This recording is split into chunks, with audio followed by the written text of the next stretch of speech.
When you think of making an edit, the first thing that comes to your mind might be matching on action. But what if I told you there was a better way to cut? I've been a pro editor for over 20 years, and today I'd like to invite you into my edit suite so I can show you a different way to think about editing. I'll be using real-world examples from a short film I edited called Treasure Imagination in hopes that you'll be able to incorporate this type of editing into your work today. So let's look at an example of a match on action cut, just so we're on the same page. Let's look at these 3 shots from Treasure Imagination. Okay, we see a boy's reflection. He senses something in his satchel. He pulls out a golden idol and lifts it to his face. So the second and third shot in this sequence is a match on action cut. The action of the 2 shots is the boy pulling the idol from his satchel and lifting it to his face. And instead of that action playing out in a single shot, I cut mid-action. So it's a match on action cut. Let's take a look frame by frame. So he pulls the idol out of his bag, and before it's pulled all the way to his face, we cut wide. So it looks like a single action between the 2 shots. Now this cut is not technically wrong, it made it into the final film, but it's rarely my first choice. So where did matching on action originate? Well, legendary editor Walter Murch says that it originated with early filmmakers who weren't really sure if a cut would even work. In fact, it's kind of magical when you think about it, that our brains are able to process cut after cut after cut in a movie while still taking in the story and not being distracted. So those early filmmakers decided that matching on action was a way to hide the cuts because it draws the viewer's eye into the next shot through the action, distracting or disguising the cut. I also wanted to point out that a match on action cut is different than a match cut, even though they sound kind of similar. A match cut means there's a graphic similarity between 2 shots that's used as sort of a transition. I want to show you an example from Treasure Imagination. So we have a boy putting on a hat, and he finishes putting on the hat actually in a totally different location. So we're using the hat as a graphic element to create a transition between these 2 shots. This is a very nice example of a match cut. I did want to say that if you like this type of content, you might really enjoy my free editing guide, which you can download at the link in the description. Okay, back to this. You might be asking, so what's wrong with a match on action cut? You just showed me one and it seemed to work fine. Well, my main issue with match on action cuts is that they dictate the timing of the cut. Let me show you what I mean by looking at another couple shots from Treasure Imagination. The mom takes away the boy's iPad in this shot, and then the boy crosses his arms in defiance of his mom in the next shot.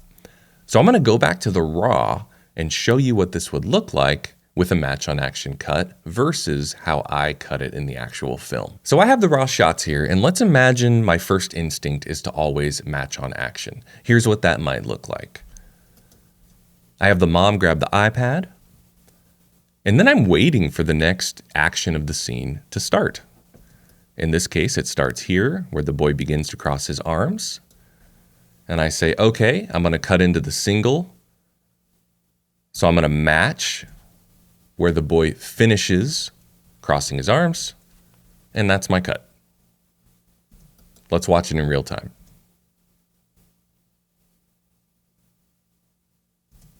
Okay, so that's a valid edit, and that might actually be the best solution, but I don't think it's a great first choice, and here's why. Let's compare it to the edit I made that ended up in the actual film. So we have the mom grab the iPad, then we cut to the single, and the boy crosses his arms. The benefit of cutting in this way, where the actions are contained within their own shots, is that I can decide as the editor when it feels just right to cut to that next shot. Now let's look at these 2 versions stacked on top of one another so you can see what I mean more clearly. The top version has the match on action cut, and the version on video track 1 is what made it into the actual film. So here we go. The mom grabs the iPad. The boy begins to raise his arms and finishes in the single, cutting on the action of the arm raise, mid-action. compared to this. The mom grabs the iPad, cut to the single, and the boy raises his arms. So you remember what I said about how match on action cuts dictate the timing of when you cut? Well, that's even more apparent here now that these two versions are stacked on top of one another. When I decide to match on action, I'm really limiting my editorial options. As you see here, really the only options I have are to change where I cut mid-action. So I could move this cut, for instance. I could have it on that frame, so you see just barely the end of the action as you cut to the single. Or I can move back this way, so we cut to the single closer to the start of the action. Or I could do it where I had it, which is kind of right in the middle. But you see you're pretty limited. But with this other method, where the action is contained within an individual shot, I have tons of editorial flexibility on when I cut. Let me show you what I mean.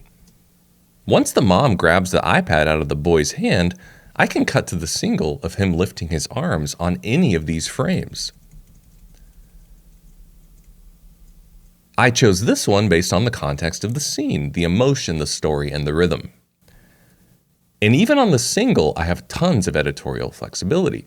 I could have cut into this shot on any of these frames. Now I chose this one because I liked seeing the boy get mad in the single right before he lifts his arms. And this method of editing is really what I wanted to share about today. Walter Murch calls it nodal editing, nodal meaning parts or pieces. And the idea is that each shot contains its own distinct action. And then you're placing the shots in sequence, and you really have tons of control on where to cut to the next shot. You're not relying on the action of the scene to tell you where to cut, like you are with a match-on action cut. So with this nodal editing method, you have so much editorial flexibility, it's really about deciding when to cut. And Walter Murch has a great way of putting it. He says you should cut when the next action feels inevitable. And that's what I try to keep in mind when I'm editing in this fashion. As you can see here, in the match on action version, the cut to the boy happens too late, in my opinion. I felt that in the context of the emotion, the story, and the rhythm of the scene, it was inevitable that we cut on this frame. At least that's what I decided, and that's what made it in the final film. Very subjective, but there's an art and a science to editing. I'm going to show you a couple more examples to illustrate this point. Let's look at these two shots as they made it in the final film. The boy looks over, looks down, and then looks over at his mom, trying to decide whose hat is this. And let me show you it again, but this time edited as a match on action cut. Boy looks over, looks down, starts to turn his head, finishes turning his head in the wide shot. Now, in my opinion, the version that made it into the film, that was the point. It was inevitable, and that's the frame I cut on. So the action in this first node is the boy looking up and looking down, and then this next node is about him looking over to his mom and then picking up the hat. Both valid options, but given the editorial flexibility of where to cut by editing nodally, I chose a different frame to cut to the next shot. Now let's look at another example from the same scene. The boy looks over, decides to pick up the hat, and then we cut to him putting it on. So this is how I cut it and made it into the final film. Show you it one more time. The boy picks up the hat, and then the second shot, or node, is the action of the boy bringing it up to his head. Let me show you what that would look like if I was fenced in into this match on action style. Boy looks down, picks up the hat, begins to put it up to his head, and then finishes putting it onto his head.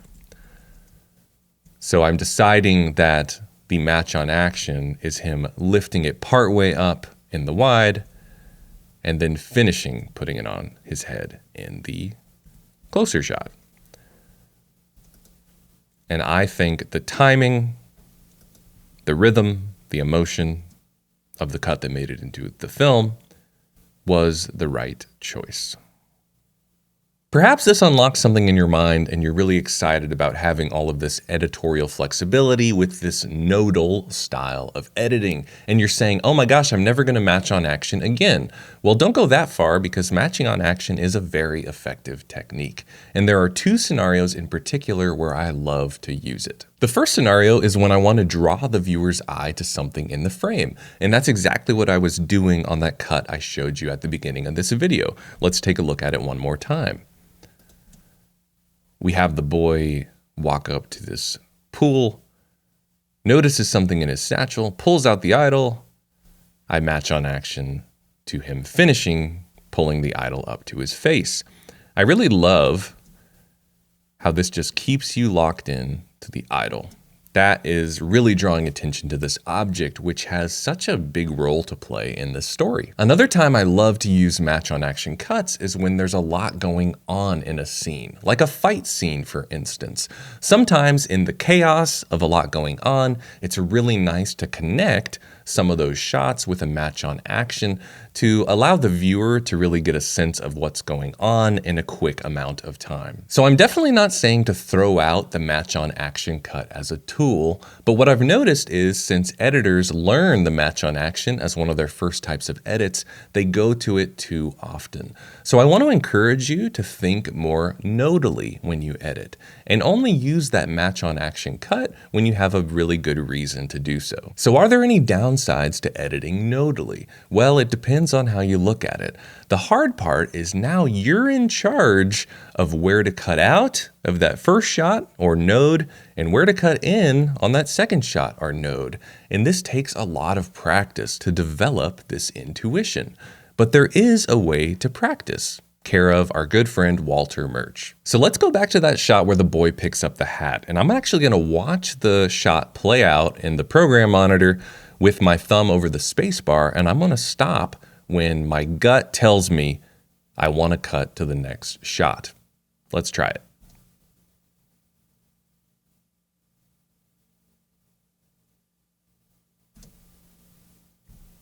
Okay, that was frame 1103. That's just time code from the raw shot. And then I'm going to try it again.